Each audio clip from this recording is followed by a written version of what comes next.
funky roast with peppers and buttered rice, or how my grandma made me into a cook. So, I'm from Cleveland. I watched the Browns and the Indians growing up. If you're not familiar with either team and you think the Bears are having a rough season, you guys have not seen shit in your life. I also am a little sensitive when it comes to loud noises. So when the group of men from my mom's side of the family would start yelling, the occasional high life can being thrown across the room, I'd be like, oh, fuck this. I'm going to go talk to my grandma and see if there's something I can do in the kitchen, maybe get a snack out of the deal. So I start off with a task you should trust a 5 to 7-year-old with, removing the end of beans. When you feel comfortable, they will not cut themselves with a vegetable peeler. Varying degrees of success there. Peel vegetables. Maybe season the roast before it goes in the oven. And come Christmas time, my grandma fed us full of enough sugar to scare Wilford Brimley.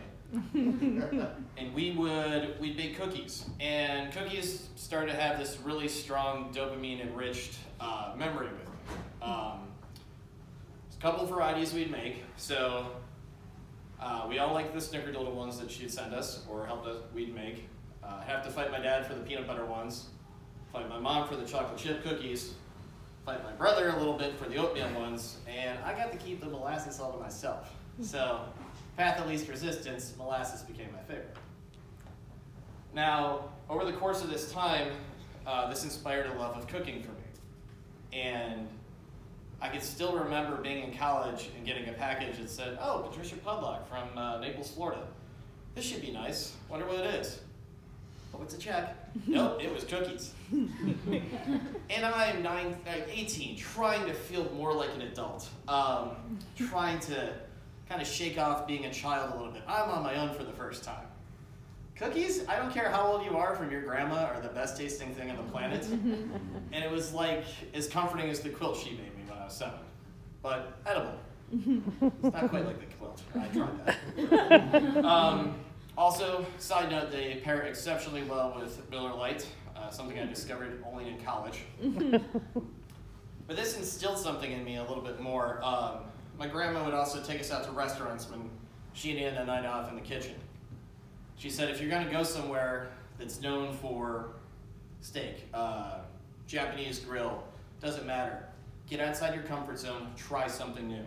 So my grandma was like my Anthony Bourdain. Without a heroin addiction and a Serbic language. And this definitely helped me out later in life. I am easily a Chicago 7, a New York 5. I'm like an 8.5 or 9 in Wisconsin, let's admit that. But I can cook. So earlier in my early 30s when I was dating, the fact that I could cook definitely meant like, hey, I want to see this guy again. Let's get a free dinner out of the deal. I kind of knew what I was doing, making homemade bread and kind of showing off. I wasn't just making basic stuff.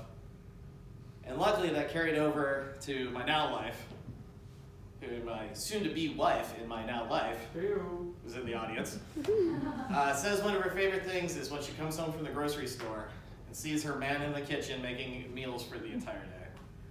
So, I could have gotten in really good shape and posed for a fireman-like calendar, but I'm going to stick with cooking for now.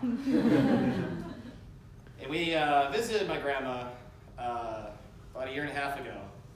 And 3 things actually. She finally got to meet Allison and said, don't lose hold of this one. Taking that advice, put a ring on it. Good for me. She yelled at me for not wanting a mimosa and said, I know you're driving, but just shut the fuck up and have a drink. And I finally got to thank her for teaching me how to cook. And she didn't want to take too much credit for it, but I was really insistent. And my fiance was just like, yes, thank you for teaching me how to cook. And she's in assisted living now, which is good and bad, a little bit of sadness, but I'm happy she has a really good social life now. And I got the Ark of the Covenant artifact from my childhood. There was a box of all the recipes. I'm excited. Like, this is like my childhood, and I can start doing this on my own. I can, look up this recipe as molasses cookies that uses shortening. That'll be good for me. So I open up the box, I'm going through it. It was all Betty Crocker cooking. Not an episode of Phoebe when she's mad at her aunt for that. It was that. Only I was going, this is why no one likes you.